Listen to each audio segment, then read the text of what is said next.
Okay, I'm going to get started. Thanks everyone for joining us today for this info session on experiential learning. Experiential learning, the campus has been using this concept a little bit more lately, especially you might see it, a lot of our websites now have a page specifically for experiential learning instead of having various sections on internships and research and volunteering. Everything's now under experiential learning. So we wanted to have this info session to talk about what experiential learning is and also what are some opportunities that students can partake in. Here is our presentation. So today we are recording, and I will send out the slides and the recording to everyone who registered, and we'll also make it available on our experiential learning website.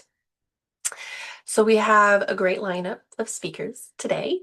After each speaker, we'll pause for questions, and you're also welcome to put questions in the chat whenever you like, and our peer advisor, Hannah, will keep an eye on the chat for us as well.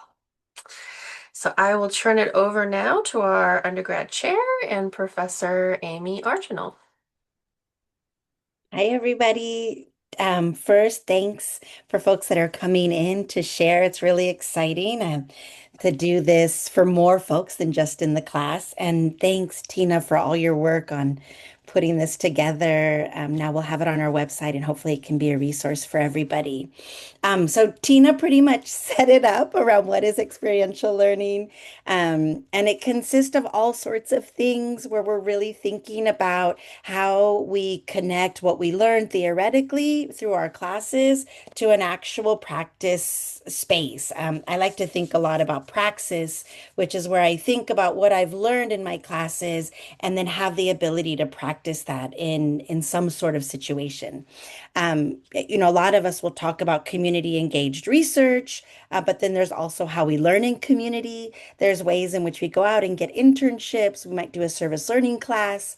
And there's so many different ways that our campus, there's so many different opportunities that our campus has. And so bringing it all together in a workshop like this will be a really great reference for you all. So thank you for coming, and we're really excited to have you here.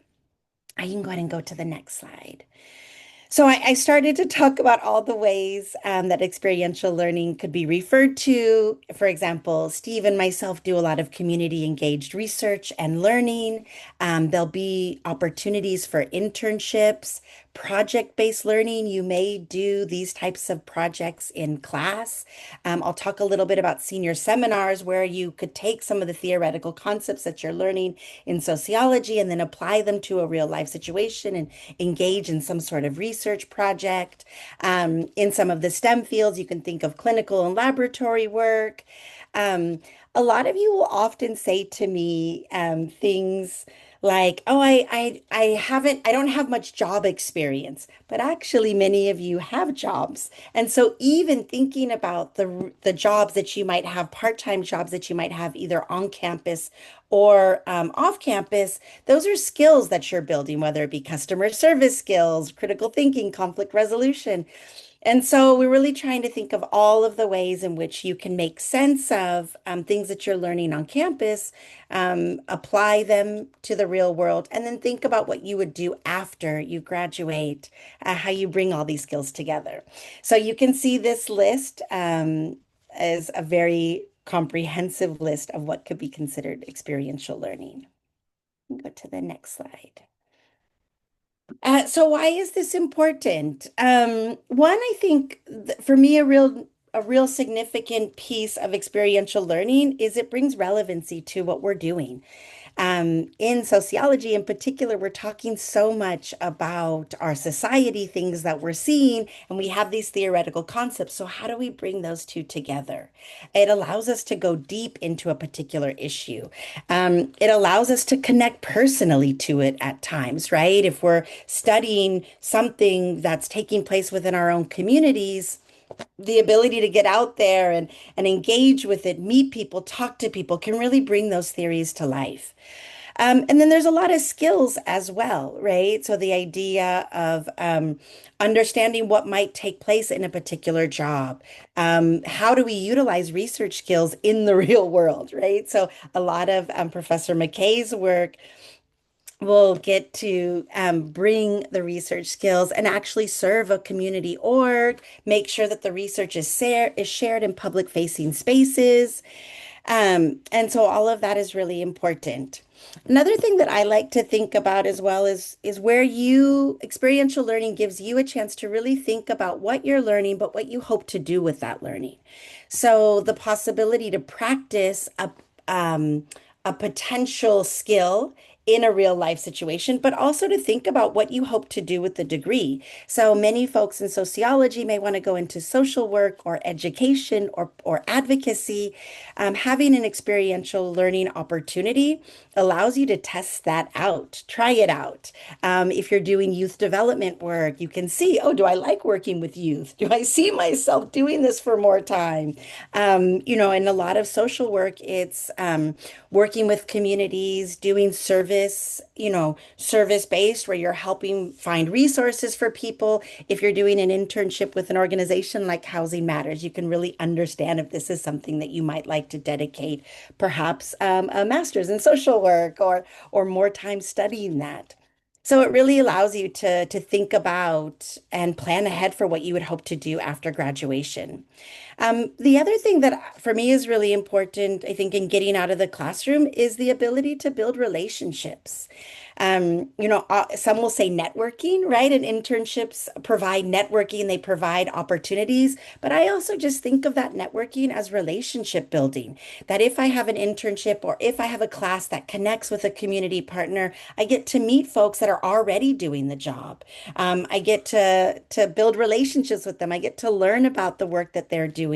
And then when time does come for you all to go on the job market, and maybe there's an organization that you're really interested in working with, they may already know you. They may have seen you through a class or through an internship or some sort of opportunity in which you're engaged with that. And there's already that relationship. And again, that's kind of the networking. But for me, I like to take the relationship piece and really center that with experiential learning. Um, and Steve, you might talk about this, but there was a senior seminar around work, and a lot of students got to interview folks and hear about their jobs. And that was super beneficial to understanding then what they hope to do later on. And so, not only being in an internship or a space where you can connect, but building relationships and learning about the types of work that people do. And experiential learning allows for these types of contacts, I would say, the touch points that we have outside of our campus. You can go to the next slide. So all of these skills, right? So what are these skills? Through our academic courses, we're learning how to engage critically, using critical thinking skills. We're writing papers, practicing research skills. But with with experiential learning, we're also doing those things and then creating a space in which we can write about some of the job skills that we might be asked to speak about. And there'll be a slide later about interview processes. With any kind of work experience, there's time management and responsibility and how we work together. But if we haven't had job experience, experiential learning gives us all of these ways to think about what are some skills that I could write into an actual resume. If I'm doing something that's really technical, I'm thinking about some of the research classes that sociology has offered, where learning how to do interviews or surveys, even using the different technology that the surveys are on, and then how do you analyze those? Going up and being able to talk to people on the street, right? Can I ask you a few questions? Building those types of skills. Learning what it is to show up at a certain time and be responsible and think about, okay, I have to be at this particular internship Monday, Wednesday, Friday from 4 until 6. I need to make sure that I arrive there. I need to understand what is the proper dress code and attire, and all of these things are help building skills that you'll take with you and can help prepare you when it comes time to go on the job market. And so again, these are things that you can learn in classes, but having the opportunity to step out of the class just gives you all the more touch points to put these into practice and then have some really specific examples to speak to. Sorry, Tina, that was okay to switch.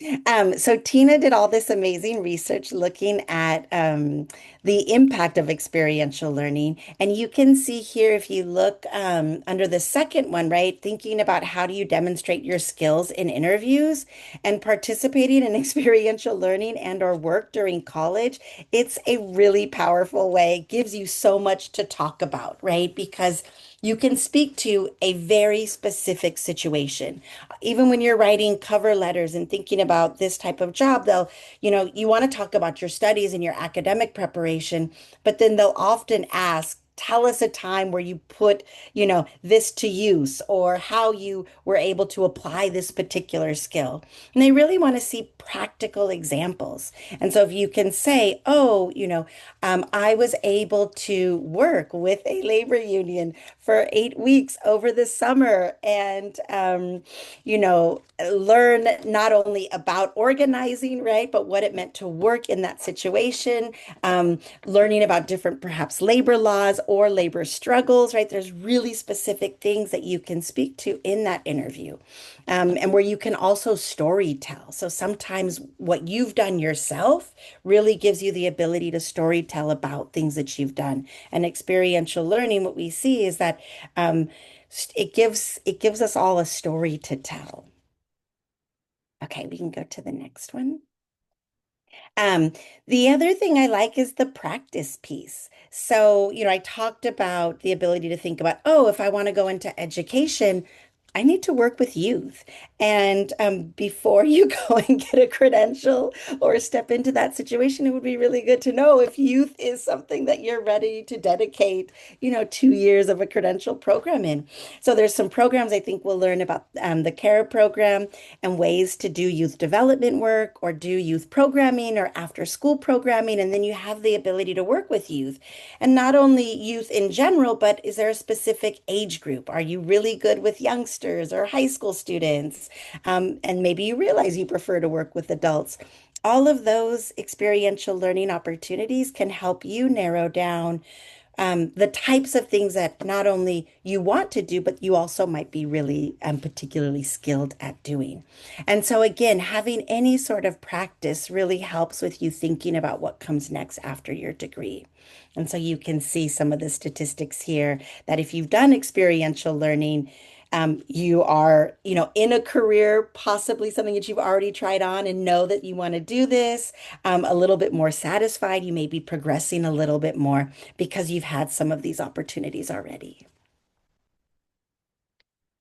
Um, and also, once you've had the opportunities, then it allows you again to then build and climb within a pay structure, right? So the fact that you've been able to do something, I think about folks that may have had three summers of internships and then go on to the job market. That's already work experience that's on your resume. And so maybe it's not just an entry level. Maybe you're already able to step into an organization that you've been connected to. We've had some sociology students that got connected to organizations while they were studying, one with the project with Professor McKay, and then was able to work with that particular organization right after graduation and continue to work up. And so the experiential learning can offer, again, not only ways in, but then you're already connected once the time comes to graduate and work full time.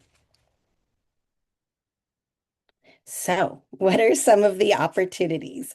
For sociology majors, we have three different ways that you can oh, it was Wednesday afternoon that you can graduate, that your senior exit requirement. You can do a senior seminar, you can do a graduate level course, or you can do a senior thesis. And all three of these have this idea of experiential learning at its core. So for a lot of the senior seminars, it's a particular class with a faculty in which they're working on a current research project. Students get to tap into that. They get to learn a lot about research skills and also what the faculty person is doing currently at that moment. A lot of the courses you'll be working on your own project, and some of them have community engaged research opportunities. And so, again, those are opportunities to engage in research, to deepen some of the theoretical, to really think about the practical applications of those theories. The graduate level course, you can take a graduate level course as your requirement, and it's great for students that want to go into grad school. So then again, thinking about, well, what is that going to be like if I choose to apply? Having the opportunity to take a grad level course can really be a window into what that experience will be. And then also allow them to have that on their transcript. So thinking about grad school, those that are thinking about that, it's a great way to really try on something. And then the senior thesis, again, for those thinking about going on to graduate school, thinking about doing research, you conduct your own research. And then again, this is something where you design yourself, you are writing it all on your own, you're working independently, creating your research design, submitting your IRB if that's required, engaging and collecting all the data on your own, bringing it back, analyzing it. And it's a really, really important skill to have if you are thinking about graduate school, but also to know, do you like engaging in research? Is this something that you want to dedicate to? And having that experience can really set you up well to continue to go on in that. And then you have a lot to write about when it comes time for those graduate school applications. You can write very specifically and detailed about what your research was in your undergraduate studies, but then also how you see your research moving forward. And sometimes that's really what can make a graduate school application. And so having that real practical experience of conducting your own research. And so those are the three that sociology have, but you can see at the bottom that we have all majors at UCSC have some sort of comprehensive senior requirement. And these are spaces in which you get to put your theoretical skills to practice. And go to the next. So I'll briefly talk about some of the classes that I offer, and then I'll get to pass it over to my colleagues who will share some really amazing opportunities. So my course, the 139I, which is the Community Engaged Research Learning and Internships, it's a great intro course. So we get to talk about the definition of what community engaged research is, think critically about what it means to do this type of work ethically, really think about how we partner with communities. And that's the start of it. But then the second piece of the course is really practical based. And so it's spending time looking at all of the opportunities that are on campus. And so this recorded workshop is going to be a great tool for that class.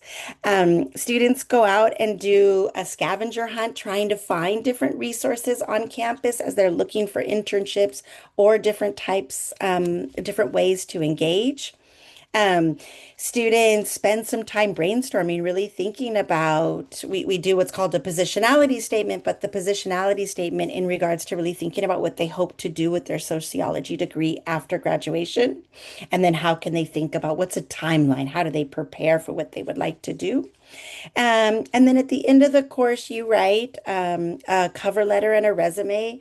So you pull together, your information and then have a packet prepared to help you apply for some internships or programs or summer opportunities or some of the programs that we're going to hear about today. And so I really recommend folks, if you haven't taken it, to take it as you're thinking, especially if you're like, I don't know what I want to do, but I know I want to do something. It's a great place to brainstorm, and kind of just think about what are the opportunities out there and how to set yourself well, to engage in the number of opportunities that we have on campus. And so a lot of students will come in with, well, I think I want to do social work, but I'm not sure how to go about this. And then we spend time as a class working in small groups, working through office hours, and then working through large groups of brainstorming what are some of the potential pathways that folks can take, and how do you figure out ways to engage, meet community folks, apply for different things, apply for different classes, and get set up. So always happy to answer questions and have a brainstorm with you, and really excited to pass it on to other folks that get to share some more amazing opportunities. Awesome. Thanks, Amy. I'll pause real quick to see if there's any questions. If not, I will pass it on to Professor and Director of the Center for Labor and Community, Steve McKay. Thanks, Tina. And hello, everyone. So great to see students here. So I'm gonna just say a little bit about a course that I teach, and I'll be teaching this spring. And so it's a way that students get to learn, and you don't need any. It's a class you don't need any background in, although it is a upper division course. And it's called Community Engaged Research Practicum. So, in line with experiential learning, you will actually get out in the field and be able to practice the kind of research skills you've been learning in class, in various classes. So this spring, we're the title of the subtitle of the course is Trouble Brewing. Coffee shop workers and working conditions in Santa Cruz. So it'll be for the spring quarter. It'll meet Tuesdays and Thursdays in Oaks. There is a section that you have to sign up for, but we're actually going to use the sections we're not going to meet, but we'll be going off campus and doing research during those times. And for us, again, as Amy and Tina were talking about this, doing critical community engaged work means we work in partnership with community organizations or different groups. So in this case, it's Sociology Department, the Center for Labor and Community, and the United Food and Commercial Workers International Union. So their union represents about 1.2 million workers in lots of different areas, everything from cannabis workers to retail workers, grocery store workers, and coffee shops. And it's one of the areas that we've seen a lot of movement in this area. And so this we're working in collaboration with the United Food and Commercial Workers to better understand what's it like to be a coffee worker. So the class is open to anyone just interested in. Again, we'll be doing mainly interviews and surveys. And so we're looking for students who are just, passionate, want to learn a little bit about organized labor, about unions, want to learn a little bit about, kind of low wage or interest in low wage service work and food work. And so here's a little bit description. Again, coffee workers. Why coffee workers? Well, they're part of the growing legion of service work. Probably many of you work in low wage services and know what it's like. Um, and so, and Santa Cruz is just very challenging because, for many workers, they have unpredictable schedules, difficult working conditions, and also face a very expensive housing market. So what we'll be doing is we'll be training up in this class. You will learn sort of the basics or kind of the little more than the basics of community engaged research. And then you'll get to practice that in class. And for the first few weeks, first 4 weeks or so, we'll be learning about community engaged work and a little bit about low wage service work. But then weeks basically 4 or 5 through 10, you'll be going out there in pairs, in teams, to collect data. And basically that means talking to coffee shop workers to learn a little bit more about, what is it like at their work? What are their challenges and concerns? And how do they feel that their working conditions might be improved? So again, it's just a chance to exercise those muscles you've been learning about how to do research. But in critical community engaged research, again, co-production, so we're working with a union, but it's also action oriented, meaning why do this research? And in this case, it's sort of better understanding and allowing to have those conversations with people, with workers to understand, well, what are their issues at work and how might they alleviate that by getting together with other workers. And so that's the sort of we want to learn a little bit more. And it's a chance for folks in the class to do that, get off campus, collect surveys, interviews. But we're also looking for students who might have other skills who can bring. So we also do a lot of public facing work. So this might be documenting what it's like to be a low wage worker or a coffee shop worker, right? Again, we've seen the coffee shop workers. Santa Cruz is one of the first, was the first place where Starbucks workers, for example, organized in California. And we've seen Verve coffee workers who have started a campaign. So this is definitely something happening right now, and we're trying to, in some ways, work with the union to better understand, why is it happening and how might conditions get better. So if you're interested, you can sign up for the course. Because it's an unusual course, we do ask people to apply to take the course, so that's somewhat unusual. And you could use this QR code, and we'll circulate the link if you want. And it's just some very basic information of why you're interested in taking the course, what skills could you bring. Mainly because this is a little more involved than many courses. It does involve being responsible in a team. As Amy said, there's certain, we've got to show up and do that and be part of this. And so we do want to know that you're serious about it. But it also is real opportunity. So you get to, like Amy also mentioned, we've had students who, after participating in these projects, go on to graduate school and to research. This really was something, or actually go to work with our community partners. So this in different kind of ways. So you get to meet some of the folks who are behind the campaigns and who are working to organize coffee workers. Anyway, I think it'll be an interesting course, a way for you to put some of the methods that you might be learning about and sociological ideas into practice. And I hope, and please just be in touch with me. There's my emails there, smckay@ucsc.edu, if you have any questions. Awesome. Thanks so much, Steve. I'll pause briefly for any questions.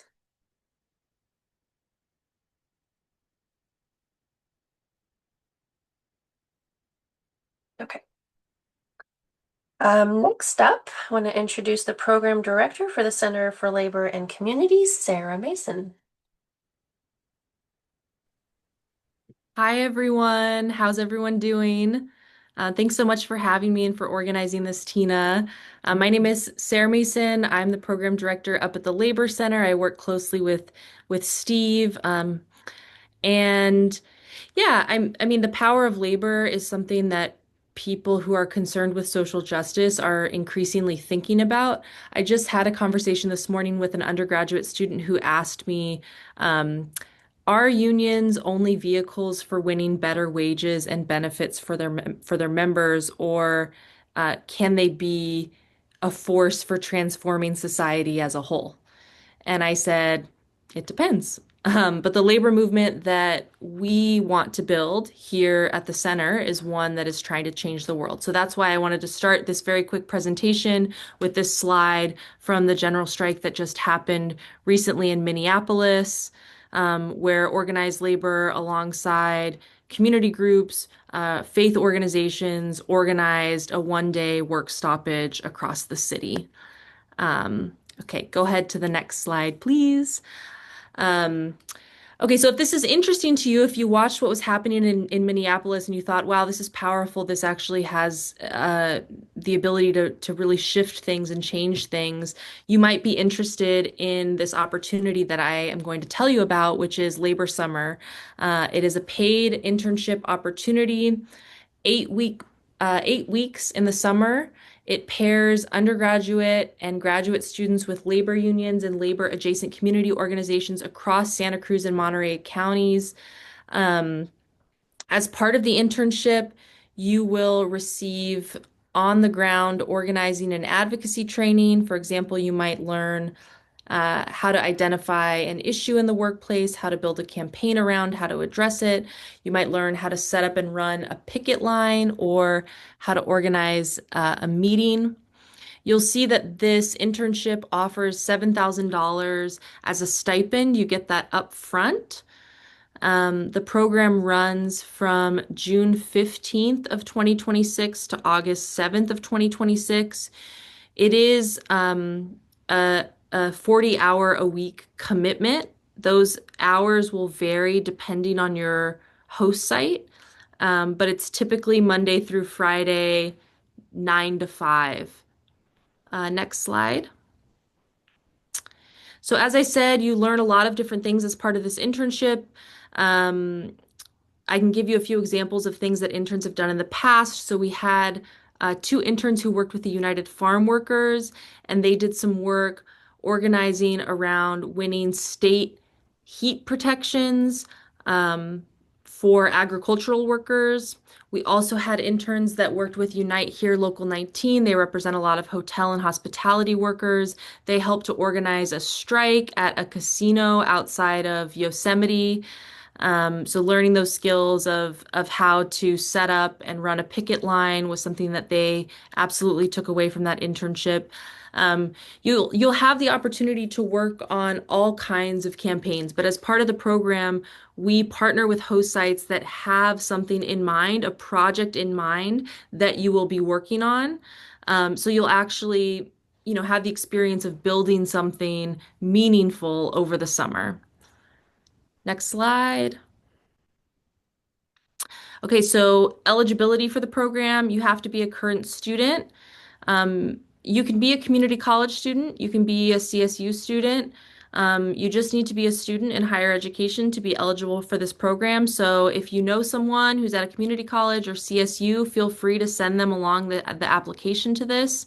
You need to be able to commit to the full-time position, so 40 hours a week between the dates of June 15th and August 7th. Um, we want people that are curious and excited to learn about organizing. And we are especially interested in students who are bilingual, Spanish and English, because a lot of the host sites that we work with are working with workers who are monolingual Spanish speakers. Some of the agricultural workers, it's also a great asset if you speak some of the indigenous languages. Mixteco is something that, partner organizations are also looking for. Next slide. Just a couple of frequently asked questions. Will Labor Summer provide housing for interns? No. Do I need a car to participate in Labor Summer? So a car is not a requirement, but it is strongly preferred. Um, am I eligible for Labor Summer if I am graduating this year? Yes, absolutely. In fact, some host sites prefer to have students who are graduating because they actively use the program to recruit into full-time staff positions. How and when will I be paid?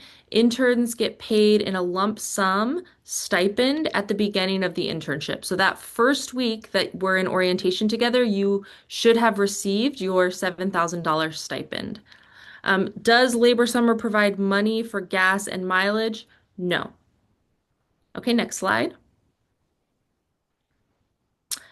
So how to apply?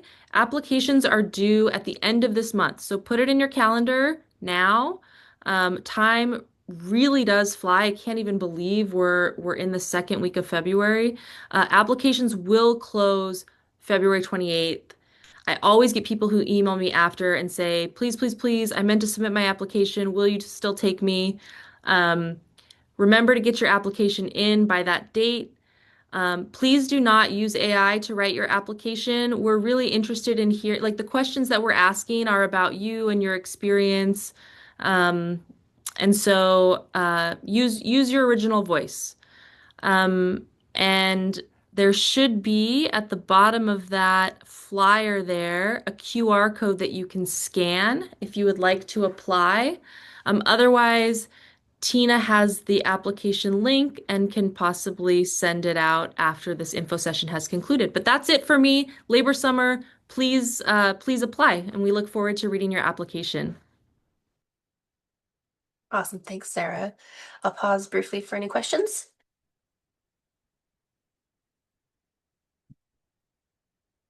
Okay.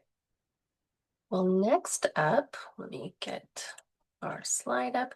I'm going to introduce the Director of Operations for the Institute of Social Transformation, Evan Knight. Hi, everyone. Thanks for having me. Like Tina said, my name is Evan Knight, and I work at the Institute for Social Transformation. We work really closely with Steve McKay and Sarah Mason at the Center for Labor and Community and several other centers as well, where we support quite a few of them. And we have two experiential learning programs that I'm going to talk to you about. And the first one is called Transforming Futures, and somewhat similar to Labor Summer. It is a summer program, and you get to intern at the location of your choice. So in this program, we don't actually match students. Instead, students get to find an internship with an off-campus organization. We've had students who intern locally in Santa Cruz, back home, maybe where they were from in a different state. We've had a few students who go overseas and have interned in other countries. So there's a lot of flexibility in this one where students really get to try something new. And that's kind of the goal, is to provide money. So we do provide funding for the students so that they hopefully don't have to, maybe work a low wage job in the summer, and instead take this opportunity to try something in a field that they're interested in, to support a local, community organization, and to, learn skills and work a full-time internship over the summer. Um, Let's see, we hope that students are using this to maybe work at a nonprofit kind of an organization, something that's really meaningful. So it's intended for either, nonprofit, government entities, small businesses, not necessarily at like a big corporation or a tech company. So those are the different organizations that we're hoping students are interning at. Similar to Labor Summer, it does have to be a full-time opportunity. So the internship does need to be 35 to 40 hours a week and for 8 to 10 weeks. But your start date and your end date are flexible there, depending on, your own summer schedule and what the organization might need. But we do want it to be a really immersive experience during the summer. A bonus starting last year is that now students get enrolled in a 10-unit summer internship course. It's asynchronous. Most of the work is actually done at your internship and not necessarily in coursework. But students do get 10 units. There is no tuition cost as part of this program. And during the summer, we do a couple of workshops. So you do like one professional development workshop a month. You'll have usually monthly meetings with program coordinators to see how things are going. And we do an orientation at the very beginning, and then we do kind of a closing workshop at the end where all the students get to come back and talk about what they learned at their internships. We also partner with EOP and Career Success, and we really are trying to connect students to their professional development mentors on campus, especially like doing resume workshops with Career Success, or the professional development workshops that we run are really geared towards just helping you be successful in what might be your first full-time job. Let's see, could we go to the next slide? So for eligibility, this program is for students who are majoring or minoring in the social sciences, as well as John R. Lewis and College 9 students. And that's just because we are housed in the social sciences division. And so students that are in that division or in these colleges are eligible. It is intended to support students who have financial need. So that is something that is a key criteria. So you have to have financial need and good academic standing. Priority is also given to EOP students, first-gen students, and low-income students. We're trying to really open up opportunities for students who might not have had this kind of experience before. We do say that it's best for rising sophomores, juniors, and seniors. Graduating seniors are eligible as long as they, can commit fully to this opportunity and are able to come back for the closing workshop at the end of September. You can't be enrolled in other field study programs as at the same time as this internship. So that is just something to be aware of. And we also say that you shouldn't be working any other jobs at the same time so that you can fully commit.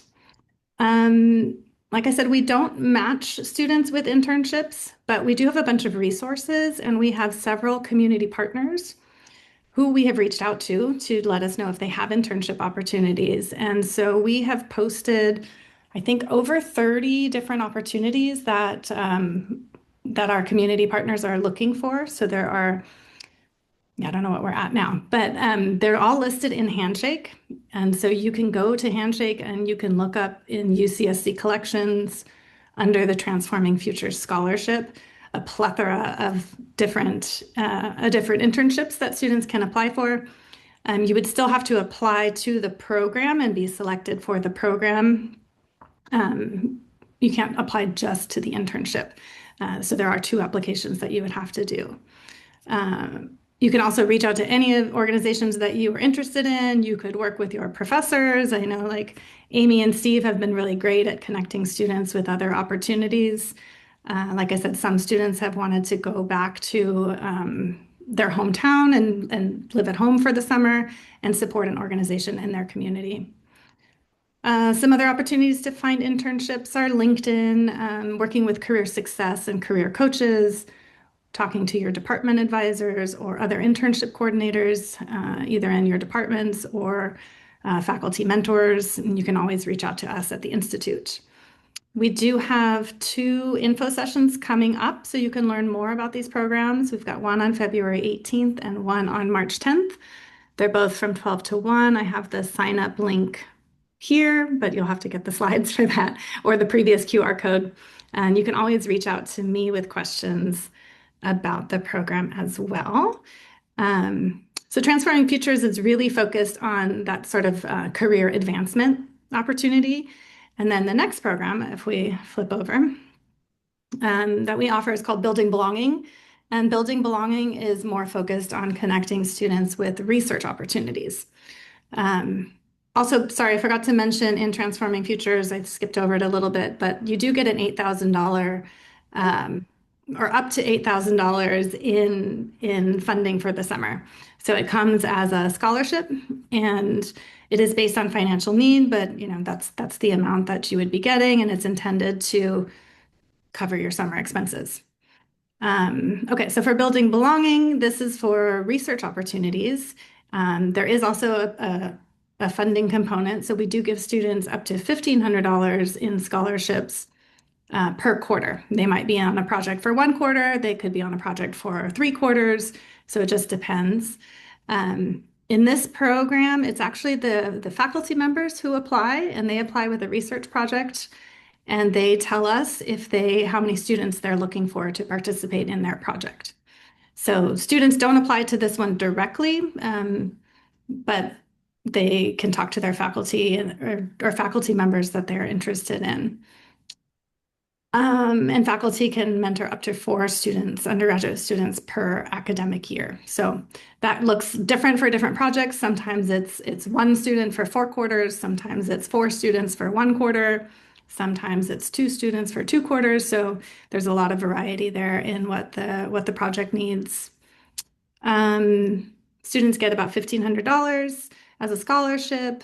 The expectation is that you're committing about 80 to 90 hours per quarter to the project. Again, when you meet and all of those things really just depends on that faculty member and what the project needs. This program is open to all students, so any students from any major.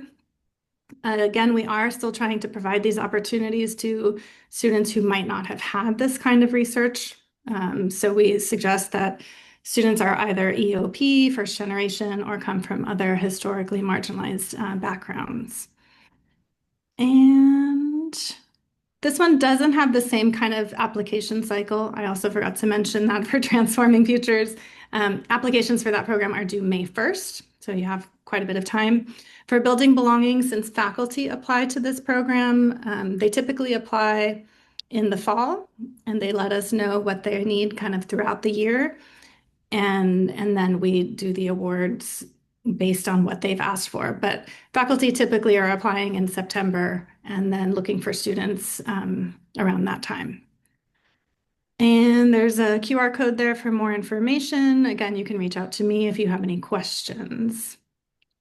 I think that's all that I have. Great. Thanks, Evan. I'll pause real quick for any questions.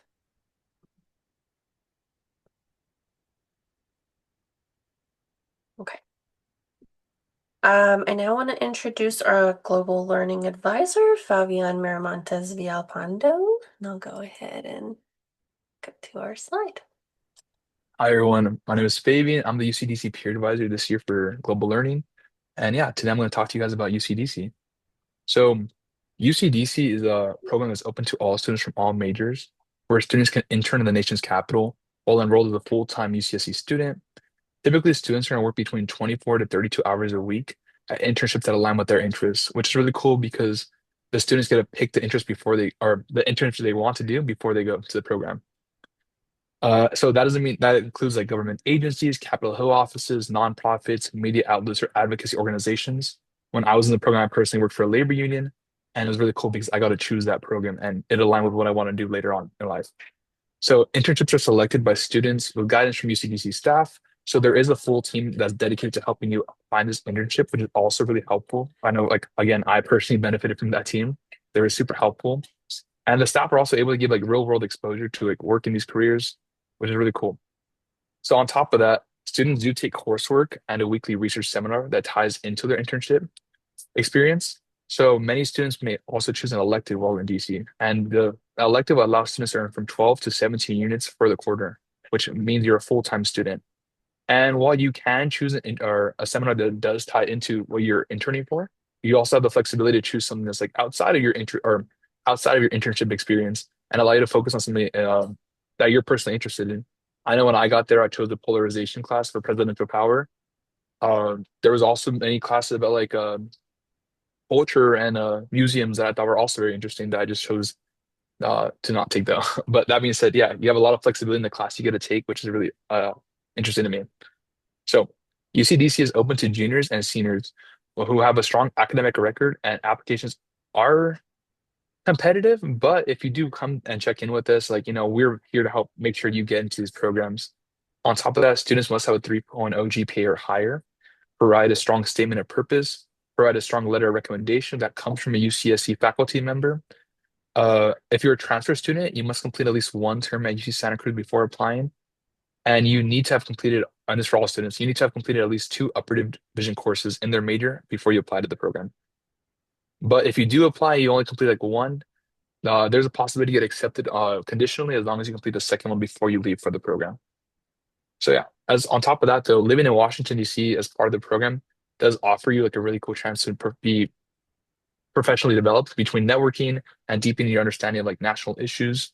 I know for me personally, like, especially as a student who's like only been in the Santa Cruz bubble, it was really eye-opening to like be in a completely different city, and that city being our nation's capital, and seeing how students like compose themselves there, and just the interactions you see on the daily are just completely different from those you might experience in Santa Cruz, which is definitely why I encourage students to apply and help, build the professional development skills.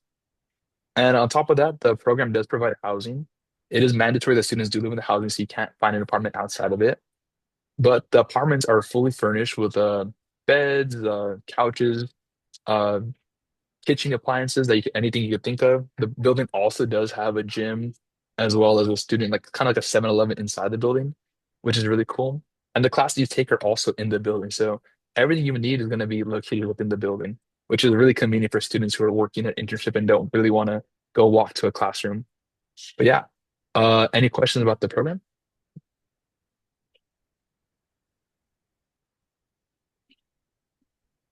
If not, we can go to the next slide. Okay, guys, I'm also here to talk to you guys about UC Sacramento. Mhm. So the UC Center Sacramento program is kind of similar to UCDC, but this time students are working in our state capital, which is in Sacramento. The program is offered through UCSC's Global Learning Office and gives students the opportunity to intern and study in Sacramento, right at the center of California state government. The program is public policy focused with an academic internship program that also combines similar to UCDC, which also, again, provides a hands-on professional experience some students are looking for. Students are typically interning with state agencies, legislators, nonprofit organizations, advocacy groups, and even the governor's office. It is open to students from all majors as well, which makes it a great opportunity for any student who's looking to get into that field, even though it's kind of doesn't align with their major, to break into this field. Again, students are also able to earn academic credit and complete coursework alongside their internship. And the difference between this program and UCDC is this program runs year long, so you could do it either fall, winter, spring, or summer, where the UCDC is only going to be fall, winter, and spring, not summer. Uh, and the program, again, since you're a full-time student, your financial aid applies throughout the entire program. Again, similar to DC, and there's also scholarships available. So it does provide students with an opportunity to even get additional funding that might not have been available to you as just a regular UC Santa Cruz student. And then for criteria for this program, juniors or seniors standing, sophomores with a B or better in at least two upper division courses are also welcome to apply. it would be a 3.0 GPA or above. And again, if you're a transfer student, you need to have completed at least one quarter at UC Santa Cruz before you apply. And then this one is also open to international students and DACA AB 540 and undocumented students. And then again, similar to the previous program, there are courses students can take. So students are taking 16 units during fall, winter, and spring, but in the summer, it's only 14 units. The internship counts for 6 of those units, and the other one will be a seminar that will be pass or pass, no pass. But yeah, any questions for that program? If not, it's okay. You can also see the deadlines in the corner for each of these upcoming programs for both the slides, as well as the QR code if you want to sign to check out the website. If no questions, though, we can go ahead and move on to the next slide. All right. And then finally, I'm going to be talking to you guys about global learning. Global learning houses both these divisions, which is really cool. So when you're meeting with a global learning advisor, you're going to be meeting with someone who knows about all these programs across the board, which makes it very helpful if you want to go and ask a question about some program and then maybe find out it's not for you. The global learning office they'll still know the answer for you and whatever program you're looking for. And then for global learning specifically, um, it's a little bit different from UCDC and UC Santa Cruz, where, or sorry, UCDC and UC Sacramento, where those programs are specified to be in those specific spots. Global learning offers students opportunity to explore outside of those options, whether it's abroad or even virtually, to find an opportunity that's like accessible to all students. Those programs are really cool because you get to choose that experience. So whether you're looking for a research program, experiential learning, or even a certain length of time, whether you want like 6 to 8 weeks, like that's all something you guys specify when you're doing your search. There's also language immersion if you're looking to like immerse yourself in a new language or even learn a language. And then on top of that, courses are also offering English. It's cohort style. So some of these programs you'll be going with fellow Santa Cruz students, or other programs you'll be going with UC students across the board. And there's even a possibility you can be going solo where you could be meeting other international students. So really just a great way for you to like meet new people either in your circle or outside your circle or even across the continent from your circle. But yeah, and then on top of that, the program again also offers you the ability to complete units towards your degree. When you're looking on global learning and meeting with a counselor, you could let them know that you're looking to complete a certain GE or complete a certain like operative for your major, and we'll help work with you to find that operative or GE in a program that will satisfy that for you. So you got to go to a cool place like Paris and finish like off like a language GE, you know? So it's a really cool opportunity for students to like make the most of their time here at Santa Cruz. And then this program does run year round, so you can find programs throughout the entire academic year, which is really nice. And on top of that, financial aid is offered throughout the entire program with scholarships, which is really important for students to know who might think maybe these programs are just out of their budget. We do offer financial aid and scholarships. And on top of that, our office works with you actively to find those scholarships. So you're never going to be alone throughout this entire point of from applying to getting there. We're here to help you like the entire way. On top of that, some of the programs do are a little bit cheaper than others. So even if you're just looking for like a fun way to get out of here, we could work with you to find that as well. And then finally, for requirements for this program, the requirements do differ per program. Some programs are a little bit more selective with the criteria, where some programs you'll see a 3.0 eligibility requirement. And then other programs you might see something as low as like a 2.5 eligibility requirement. So again, if you think you might not fit into like any of these like criteria you might have seen in other programs, please reach out, which you can do through the QR code. We will work with you to make sure you find some way to get abroad because that's what we're here for. We really want to see like students like thrive and just have a good time their 4 years here. Yeah. Any questions for this one?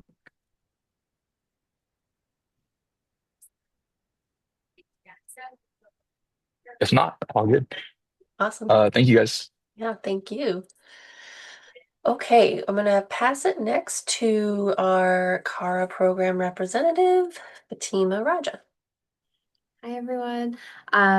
So excited to meet with you all and share this wonderful program that we have. Tina, if we can perfect. Thank you.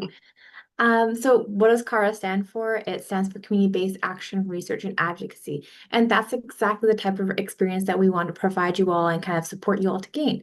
That's why we're here, right?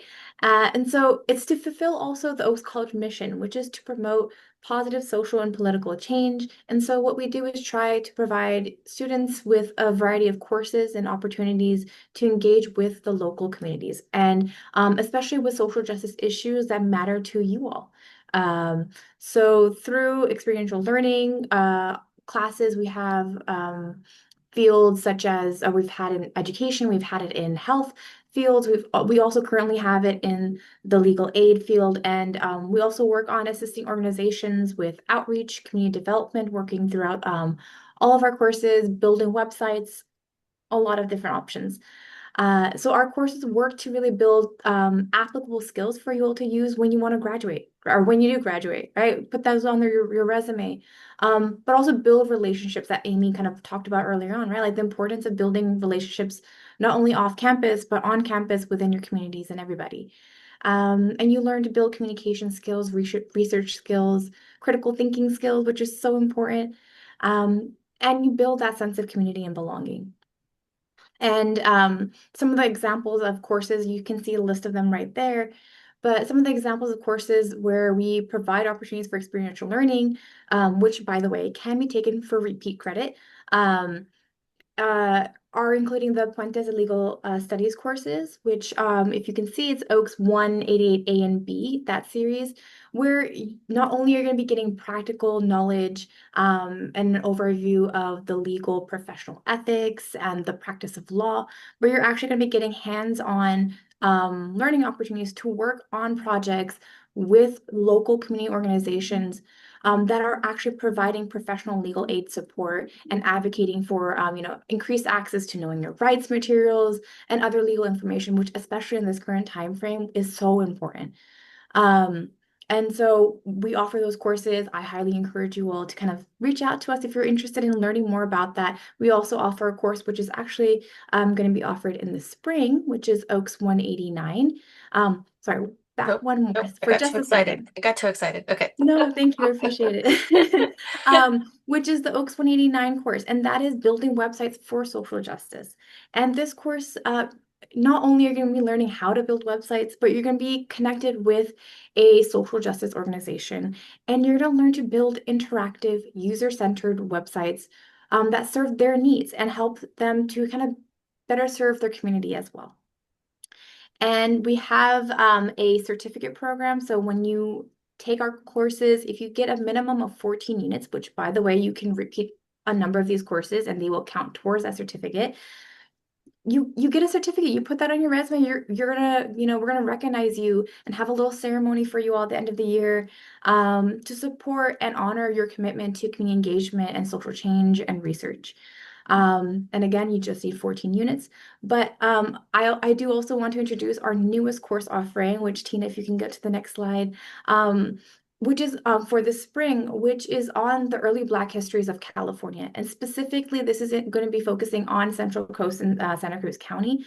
But it's the Oaks 145A and 145B course. I'm actually going to be teaching that course in the spring. I'm super excited. I'm working with a Black citizen group that are also doing archival work with the MA. And they're going to be really helping us kind of get you all experience on archival history and kind of explore and expose the erased and hidden impact of the Black community in Santa Cruz County. And learn also, I'm going to introduce you all to how to ethically engage in community engaged research, right? How to like do justice to communities that we're trying to serve. All right, what does that look like, for example?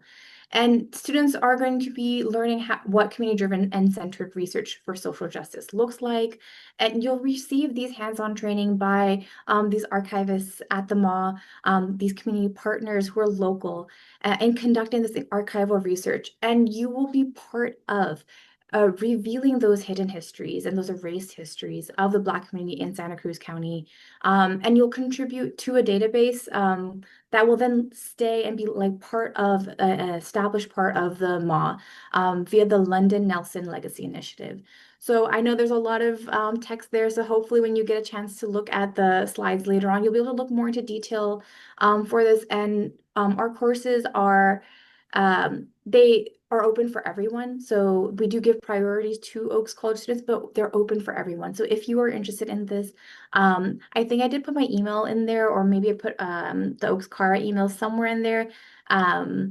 but it may not have refreshed because I might have done that too last minute. But if not, Tina can probably send out our emails for you all.